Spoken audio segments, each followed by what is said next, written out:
Hey guys, so as you can see, it's the end of another day. I believe you can see the sun going down back there, but it's mid-September and I'm talking about these bell pepper plants and what we're about to have to do to them. I'm going to overwinter them in the greenhouse and I'm going to take one actually into the garage.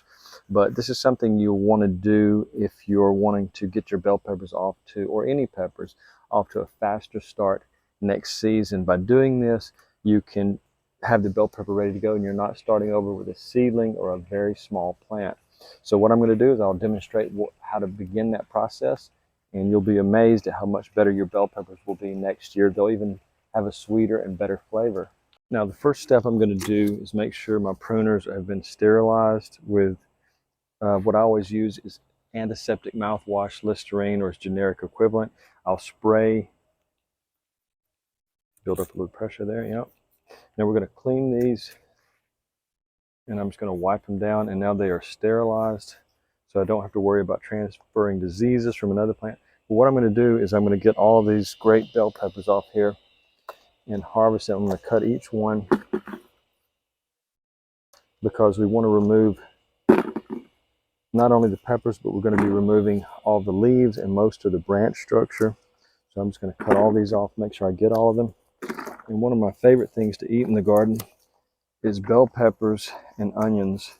And my favorite way to prepare them is to saute onions and the peppers together. So I'm going to show you what we've got here. So we've got probably the last crop of the season, and I'm going to go ahead and remove each bell pepper. I'm just going to make sure, and some of them look like they've been on the vine a little too long. I'm going to throw those into our compost heap, or like I demonstrated in a previous video, I use a method of trenching where I'll trench next to the vegetables, and that way this year's vegetables will become next year's compost. And so it's just one of the way of enriching the soil. So I think I've got most of the peppers off. And so I'm gonna just double check. Okay, so I've removed all the peppers and I'm gonna go back there and make sure, but this is what the last crop of our peppers look like, and they are really beautiful. Just looks like they just came from the grocery store produce section. So I really am gonna love eating these over the next couple of weeks. But that is the first step in overwintering your peppers, is to remove all of the peppers from your plants. This not only works on bell peppers, but any of the pepper you want to any of the pepper types you want to overwinter in your garage, basement, or greenhouse. You do have to make sure that those areas will not reach freezing. They cannot reach freezing. You'll have to use a small heater in those areas. A cold frame wouldn't work because it would have to be a heated cold frame, and that kind of goes against the purpose of a cold frame. So just make sure that wherever you place these peppers, they will not get below probably 40 degrees. You don't want that area to get below 40 because at nighttime you're not going to be monitoring it. So you could have some really cold nights, and that would probably kill your pepper plant. Okay, the next step on getting our peppers ready to overwinter, we're going to remove all of the leaves, and then we'll cut down the size of the plant, and I'll just fast forward through that so you don't have to watch that entire lengthy process.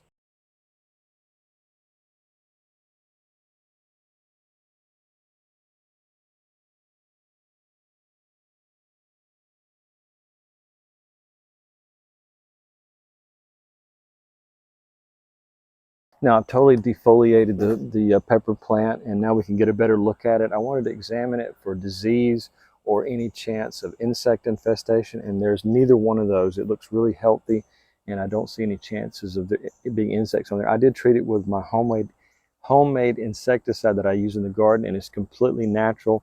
I'll put a link to that in the video, but this is a perfect candidate to overwinter in the greenhouse or even in a garage. So we'll move on to the next step. Okay guys, I'm going to clean up these leaves. Now, some of these leaves still has a good bit of stem left on it, and so there's a chance I'm going to turn this into new pepper plants if we have time in today's video, and I'll demonstrate that as well. But you can root these and you can have all new pepper plants from this. You will have an endless supply of peppers, but before we do that, I'm going to just move this out of the way so we can go on to the next step. And this is really messy because we have a lot of leaves here, but I want to remove as much leaves from around the base of the plant so I can demonstrate exactly what the next step is. Okay, so what I'm doing now, I'm going to brush back the mulch I have around the pepper plant. I'm going to remove its micro irrigation and set it out of the way because we don't want to destroy that. But I'm just going to pull it back to about 1 foot all the way around the plant. What we're wanting to do is we want to separate any of these outer roots and just get the main root ball. As we're moving it, we're looking for any insects in here. Still see some of last year's this year's slow release fertilizer. So I'm going to take my hori knife and I'm just going to go around the outer edge and stab it into the ground and work a perimeter all the way around the plant. And we just want to do that so we can lift it out a lot easier without doing any damage to the plant. And so I'll come back on the other side and do a 360 pattern. And so we'll have a nice large pepper plant to transplant. I'm just going to continue on this side about 10 to 12 inches away from the base of the plant. And I'm just going to make sure I'm severing any of the roots before we come in with our small shovel. And I'm just going to go all the way around in that 360 pattern. And so that way, that just ensures that we don't damage some of the roots that we want to take into our new pot that we're going to be overwintering in. So there we go. I think we've got it close, and now we're going to use our shovel for the next step. All right, so I'm just going to try to carefully ease this out. And you can see it's separated pretty easy. So I'm just going to carefully try to remove that. It's a nice size root ball. I'm going to come in on the opposite side and do the same thing so we can maximize the amount of roots we get. Now, we're not going to take the soil with us. We're going to actually wash the soil from the plant. So you can see it came out perfectly. The roots were not that deep, but they had spread out. So it came out of the ground very easily once we separated around the edge. Now the next step is going to be cleaning the root ball up. Okay, I just want to wash these roots and these soil back into the hole we've dug it out of. So I'm just going to take this out and wash out all the soil from the root ball.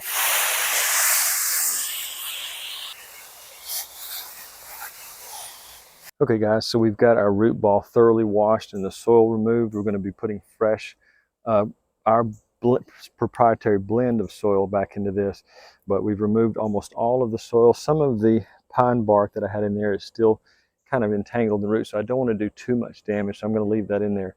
But I'm going to take my peppers and this, and we'll head back into the greenhouse. So the reason I'm overwintering these peppers, this specific group of peppers, is they've done so well. They've produced tons of peppers. They've been very healthy. I've had very few problems with them.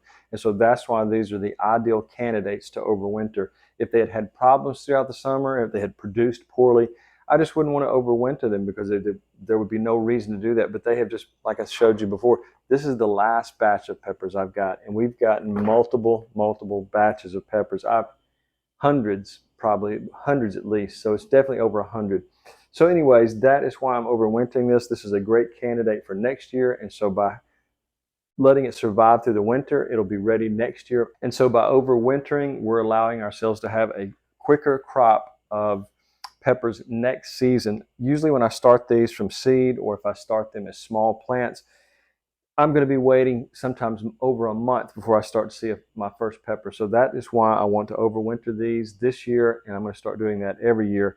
I've done it once before, but it's been many years ago, but I just hate having to wait for those delicious peppers. So that is another reason you want to overwinter. You want that quicker or sooner crop. Now, as far as the type of soil I'm putting them in, this is my homemade soil bucket, and I'll link the video up at the top as to how to make this. But this is a very light, moisture-retaining soil mix that drains well, and peppers do not want to stand in water. So that's one thing you want to remember. Don't use a type of soil mix that's going to not drain quickly. I'll try to show it to you if you can see it there, but it's a very rich soil mix, and like I said, the recipe, everything is in that video. And so that's what we're going to do. We're going to put this into our pot. Our pot looks a little bit oversized, but I'm using it for a very specific reason. Okay, so as far as the container I'm going to be transferring it to, I'm putting it in these cloth bags, these bags I've received from Amazon, and they really work great. I've only got it half filled, and I want it just to have plenty of space. It's about up to here. I don't think I can turn it over without spilling it, but that's what I'm wanting to do. If you've been growing your peppers in a container, on your balcony or back deck or whatever, the roots can become root bound. So you want to inspect the roots carefully as you remove them. If they seem to be root bound, they're starting to grow in a spiral pattern, you may want to upsize to a different size pot. And these are great. These are only, I believe it was a 10 pack, and I think it was around $20. I'll put the link in the description. But these are great because then this way you can raise the soil level as your plant grows each year if you overwinter it each year. So that's why I'm only putting half in here. And if the plant continues to get larger, I can put a little bit more in there. I may not even put these plants back out into the garden. I may leave them in their grow bags and just allow them to grow there. But these don't retain moisture quite as well as a plastic pot. So that's one thing you have to remember. You can line the outer edges with a trash bag or a contractor's bag that's thick plastic. So that's one thing to consider if you are using these bags, is they're a little different than a plastic pot, but they are really cheap, and I really like them because they last, and they've got these wonderful handles that I can just pick up and move the plant around a lot easier than I could in a large plastic pot that does not have handles. Now, if you were growing your pepper plant in the ground as I was, or in a raised bed, you want to get as much of the root system as possible and do as little damage. And I think I got almost 100% of it. So that's one thing to take into account, is when you're removing it from the ground, try to get as much of the root system as you can, because you don't want to damage, because that is the lifeblood for next year's plant. Cutting the top portion is going to seem like a drastic thing to do, but it's not. It's going to protect it, and it's going to be ready for next year's crop. It's just going to keep it in that dormant state throughout the winter in your basement, garage, or unheated greenhouse. So one thing I forgot to mention when we were out in the garden is about watering your plant 24 hours before you decide to do this process. Even though I have micro irrigation, it puts a little bit of water each day from a minute to 3 minutes, depending on what time of year. I want to do a heavy watering so the plant is very hydrated when I take it out of the ground. So that's one thing I forgot to mention. Make sure you do this 24 hours before you remove the plant, and that way it'll reduce the stress and the plant will be prepared for its new home. I'm also going to water it once it gets into its new container. So this plant will be ready to survive the entire winter, and so it will be properly hydrated, and we don't have to worry about that dehydration issue that if you forgot to water, and it's going to be putting added extra stress to it. So one quick note about its final place once you bring it inside your garage or basement or greenhouse. You want to make sure the temperatures stay above, I would say above 45 degrees, 40 minimum. But if you've got a space heater that you can safely operate in that area to keep it close to the plant, that's great. You just don't want it you don't want hot air directly blowing on it that's going to dehydrate it. So that's one thing to remember, is you want the minimum, absolute minimum temperature in that garage to 40 degrees. So if you can do a space heater in your greenhouse, in your garage, basement, and just make sure that it doesn't get below that temperature. I wouldn't say bring it into a heated home, because that's not going to be the right environment for it, and it will just, I think it's going to cause a lot of problems, and your plant will probably try to, because of the 70-degree temperature in your house, I think that's going to cause the plant to try to sprout leaves, and it's going to probably die and dehydrate, because air-conditioned air in the winter is very, very dry, and that's not the right environment for this. So we want an unheated garage or basement. So the next thing I'm going to do is I'm going to make sure there's no chance of any insects being in this root ball. And so I'm going to take some of my neem oil. I've ordered this off Amazon. I'll put the link down to the bottom as well. So I'm going to put half a teaspoon, and I'm going to mix it into the water. And so then I'm going to put the root ball, I'm going to submerge it in the water to make sure that there's no living insects going into this. Now, it may not get every single one, but it's going to greatly reduce any that are infested in there. It's just one of those things I do to make sure that we have the best possible chance of this peppermint plant surviving through the winter, because inside our basement, garage, greenhouse, the natural predators that will be attacking these insects that might possibly be on the root ball will not be there, and so they could go into a population explosion, and you'll have a severe problem, and your pepper plant could die, and you wouldn't even have a reason or knowledge as to why it happened. Now, after letting it rest in our solution just for a few minutes, it's ready to go into its pot.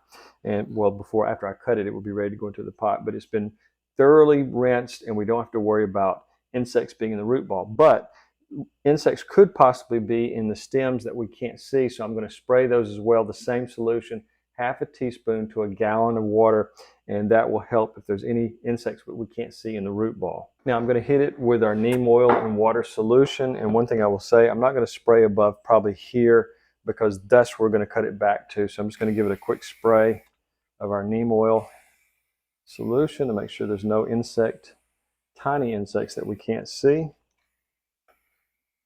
Wow, that neem oil definitely has a odor you can smell. I'm just going to flip it to this side and make sure we get both sides there.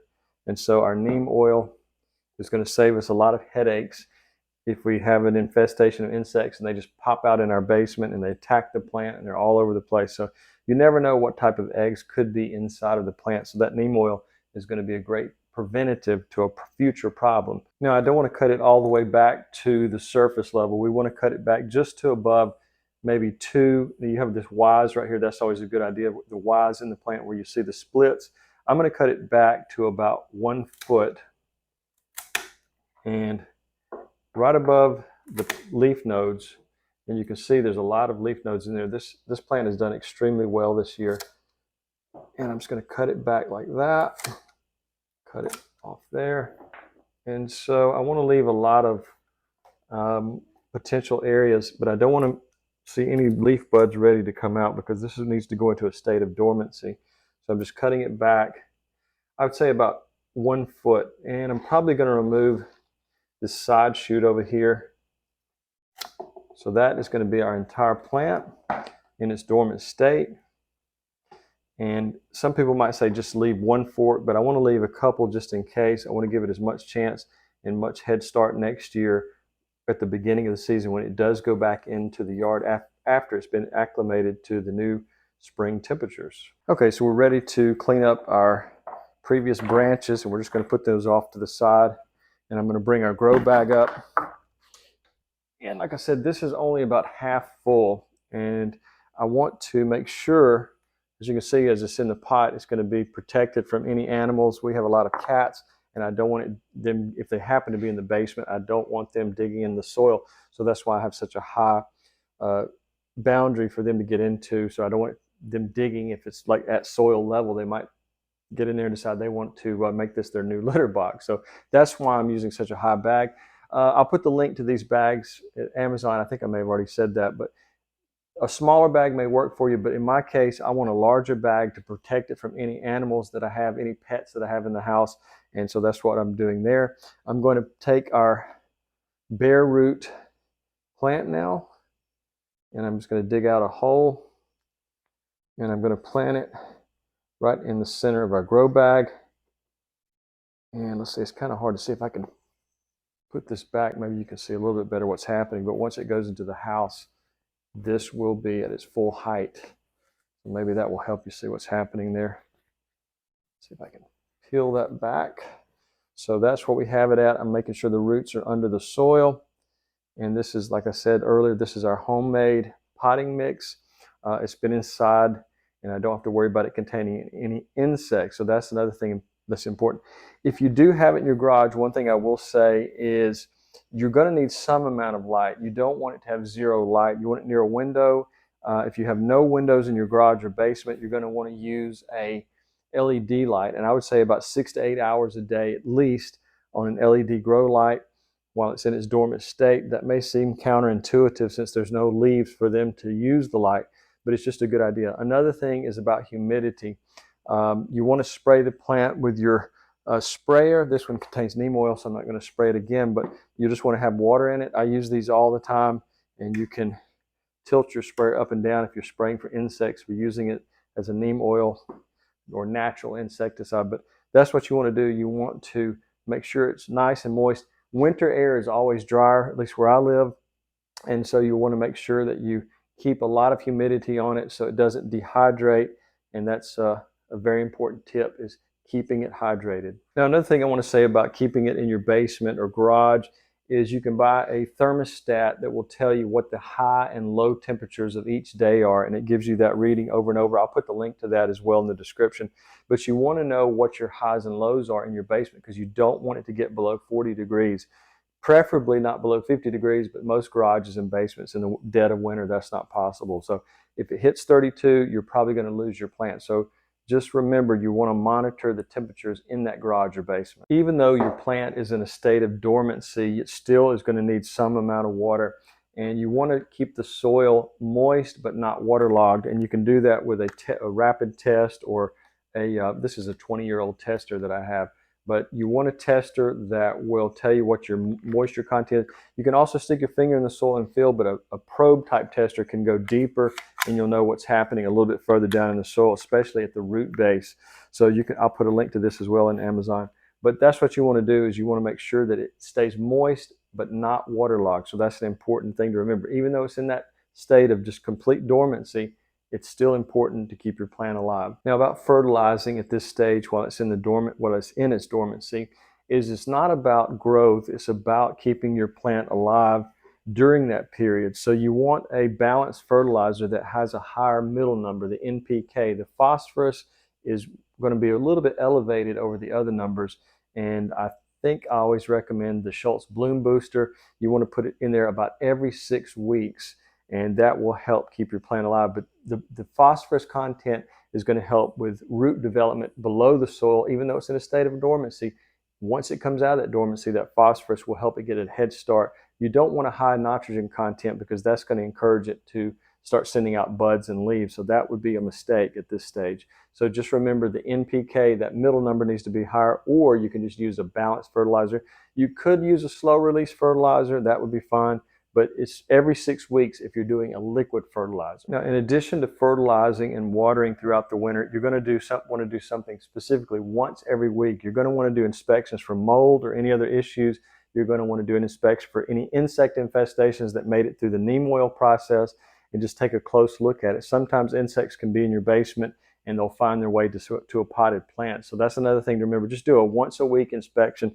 Just make sure there's no mold or evidence of insects anywhere on your plant. If so, go back and spray again with your neem oil. Again, speaking about mold or any fungal issues that might develop on your plant or on the soil, top of the soil or anything like that, you want good airflow in your basement. Now, I know that's not really possible because most basements have all stagnant air. So it's a good idea to let a door up during the day, or open a side door or a window to allow some airflow. You don't want the air to be completely stagnant for a long period of time. So if it's a basement that never gets any fresh air, you want to do that on a day when it's warm. You don't have to worry about frost coming into the basement. But that's a really important thing to avoid any fungal issues or anything like that. So remember, even a fan would help. If you could just circulate with a small fan, maybe hooked up to a timer that could just cut on for a short period of time each day, just to circulate the air in the basement. That's really important to avoid that stagnant air. So once the winter period of dormancy starts near its end, and you know your last frost date, and I believe you can look up your last frost date on weather.gov, or the other place escapes me, but I know weather.gov, you can enter in your exact zip code and you'll know the date of your expected last frost. Now, that is an estimate, it's not a guarantee, but once that date starts to approach, you're going to want to increase your watering schedule and your fertilization schedule. You might double the frequency as to where it's at during its dormant winter period, but make sure you check so you'll know exactly when that dormancy, that last frost date is, so you'll know that it's ready to come out of its dormancy, and you can start to make those preparations in watering and fertilization. So once you know your frost date is passed, you're going to want to start thinking about acclimating it to the new temperatures outdoor. Your indoor temperatures have been stable. There hasn't been severe swings in temperature. So you'll want to slowly, over a week period, acclimate it to the outdoor temperatures. Maybe, start out with 1 hour a day, 2 hours a day, 4 hours, 8 hours, until that end of that week, and is spending a lot of time outside. Don't leave it out overnight until you're absolutely 100% sure that the frost has appeared. You don't want to go through all this work of keeping the plant or your pepper alive, and then suddenly there's a sudden frost. So keeping an eye on those, and you might even sign up for a frost warning for your smartphone. That will save you from losing a plant that you've worked so hard to keep through the winter. So download an app that gives you frost warnings, and it'll send you an alert so you'll know you need to get it inside, just in case you forget. Now, one of the reasons I wanted to use such a large grow bag is I want to leave it in here next summer and be able to move it around to optimize where the sunlight's going to be that early in the year, because my garden kind of changes from spring to summer to fall exactly where the sun is falling because of trees nearby and the building itself. So I want to give it the best possible chance in the early part of the year of having the maximum amount of sunlight. Also, the size of this bag seems like it's really big, but this saves me the headache of having to transplant it from a very small pot to a very large pot. I'll just add some more soil at in the springtime when it starts to spend more time outside. I'll top it with a layer of fine pine bark mulch, and I might actually do that before it goes into the basement just to help it retain moisture in the soil. So that's another thing to consider, is a larger size. If you've got the room in your basement or garage, if you can do that, that'll save you a little bit of headache later down the road you'll just have a bag that's ready to go. You can peel this back and allow more sunlight to happen. And as it grows, you could change it to even bigger pot or put it back into the ground. So the great thing about this overwintering process is that your plant will be ahead of any new plants that you start from seeds, purchase from the big box store, from a farmer's market, whatever, wherever you get small little seedlings from. This plant will be far ahead because it has a mature root system underneath, and it'll start putting out shoots much quicker, and you'll have your peppers will start appearing much quicker in the year. So that's a great thing. Also, since it's a mature plant, it's going to be more resilient against pest and disease. So that's great options to do this overwintering process. Another thing about overwintering plants is you want to keep a record of how well it worked, what you did, and what did and didn't work, and if there were any failures or what led to a tremendous success. There are some gardening apps out there. I don't know them off the top of my head, but I've got a couple on my phone that I'll take notes. Sometimes I can just quickly tap in on the keyboard and take a note on a specific plant. I can take a picture of that plant and I'll know exactly what plant I'm talking about, what went wrong, what went right. And so you can do this on a notepad, on a smartphone, but it's just a good idea to keep a record of how your plant did and what you did or didn't do to help you the next year or the next time you want to overwinter something or any issue in your garden. Is a good idea to keep a record. I'm always saying that I like to label everything and put a date on it, especially when I'm doing propagation, because that way I'll know exactly how long it's been in that container. It's hard to remember when you have hundreds and hundreds of cuttings what you did and what date, and so when you have it written down, it's a heck of a lot easier. So I want to go through some rapid fire questions I've been asked over the years by friends and family about growing peppers, because I've been growing peppers for over 15 years and I've always had a lot of luck with them, and they've always done extremely well, probably because I've tried to follow the same pattern.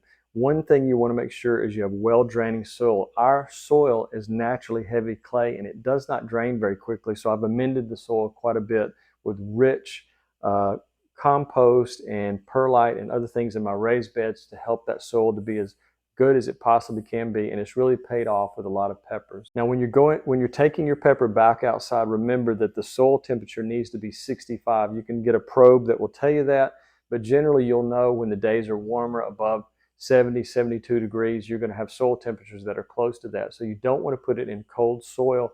You want to just buy yourself a probe, and that'll save you a headache if you're not sure. Now peppers generally, once they go back out, you're going to want to space them 18 to 24 inches apart so they have the room to grow. If you remember the beginning of this video, this plant was quite large, so it needs a lot of room between each plant. So about 2 feet is going to be a good rule of thumb. You're going to want your peppers to be in full sun. They come from South America. They're native to South America and Central America. So you want about 6 to 8 hours minimum of full sun for the peppers to do their absolute best. Now, if possible, if you're using a watering can or a hose to water, I use a micro irrigation system, and the water that these get watered at is directly at the root base. There's no overwatering except for natural rain that happens. I try to never do that because I don't want any fungal diseases to happen. So if you are watering with a watering can or a hose pipe, try to spray at the very base of the plant so you can avoid those problems of fungal diseases throughout the plant.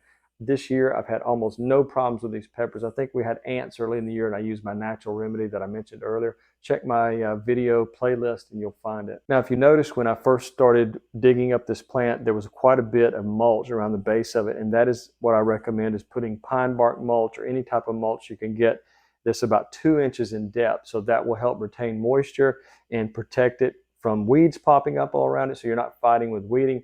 There's one thing I've always hated in the garden, and when I first started gardening, I did not use a mulch. I hate weeding. It's one of those things I absolutely can't stand to do, and I don't want to spray herbicides anywhere close to the plant because there's a good chance you're going to kill your plant as well as the weeds that are just smothering it. So some people say, and this is a little controversial because some people say don't use Epsom salt, some people say do. But if you do decide you want to use Epsom salt, the magnesium in the Epsom salt can help the plant get a faster start and produce more peppers throughout the season. I occasionally do this, and it does seem like that I have more peppers, but I can't guarantee that because my peppers do so well anyways. So it might give it that little bit of a boost as magnesium. I wouldn't put but a very small amount, maybe a couple of teaspoons at the base of the plant, but that would probably be about it. Now also, you'll remember when I started doing this video, there was a tomato cage around the plant, and I recommend doing that because if you have a lot of peppers on the plant, it can start to get weighed down, and this has happened before where the pepper plant actually started to lean over and it might have done some damage to the root. So use a single stake that you can tie it to, or a tomato cage, or just have some type of support, bamboo stick, whatever you can use to keep it, because those peppers, once they start producing a lot of peppers, if you have a large harvest, the plant becomes unstable. So remember to do that, some type of stabilization measures. Now, as I mentioned earlier about using a pH tester, the optimal pH on a pepper plant, the soil optimal pH is 6.2 to 7.0. So it likes it a little bit on the acidic side. You could add some peat moss to it, and that might bring the acidity down just a little bit, just right at the base of the plant. That could help. Now, about fertilizing once it's back in the garden is you want to avoid a high nitrogen once your leaves have all formed. You want to find the fertilizer that has a higher pH in the middle number, the phosphorus, and a lower, as low as possible, in the nitrogen, because you're already producing lots of leaves. Now you want to help the root formation with the phosphorus, and also the production of flowers, which ultimately lead to more fruit. So remember, NPK, that middle number phosphorus, is what you want to be higher. I always recommend the Schultz Bloom Booster. It has an incredibly high pH number, and I think I may have linked that early in the video. If I didn't, I'll link it again. Now, if you're not starting with a mature plant and you're starting with a much smaller, younger plant at the beginning of the season, some people say to cut the plant, the top 2 or 3 inches, completely off, and that can help speed up the growth and increase later future harvest. Now, I've never done that. I guess I'm just too afraid of killing my pepper plant, but some people say to do that. Also, if you want to plant these near basil, that's another good idea, because that can deter some pests from getting onto your pepper plants. They say they're good companion plants as basil and pepper plants, and even maybe tomato, but my tomatoes get so big, I just would rather do the basil because it's a little bit more compact, and I have noticed that my basil never has any problems with insects. So if you're planting hot peppers as opposed to these bell peppers, hot peppers take longer to form their fruits or their peppers themselves. So you're going to need to be more patient with hot peppers over a bell pepper. They produce sooner. I'm lucky that I'm in an environment that gets really hot summers, and peppers like the heat. Now, even though peppers do love heat, if you get above 90, 95 degrees and it stays that way for an extended period of time, you can have some sun scorch. It can get overheated, so you might want to consider a shade fabric on top of it. I normally don't have that problem, and we had some extreme temperatures this year, but they were limited in duration. It may have been a day here and a day there. So if you're having many, many days of 95, 100 degree, that's when your pepper plant can be damaged by extreme heat. Now, lastly, if you're growing peppers in the same area every year, you may want to consider crop rotation and putting them in different areas, because sometimes diseases for that specific plant can build up. So it's not a bad idea to rotate things around. So that's a good idea. But anyways, I want to say thanks for watching today. I really appreciate it. Every day I see great comments and people giving me great advice, and I really appreciate that, because I do take other people's advice seriously. There's people that's been gardening for much longer than me, 40, 50, 60 years, and they have a lot of experience and a lot of things they've come across and may have never told anyone. So that's always something I greatly appreciate, is when you leave a comment. I'll try to respond to each one of those. So guys, I just want to say thanks for watching. If you're interested and you like gardening, subscribe. I'll keep doing these videos, as many as I can. So have a great day, and I really appreciate you watching.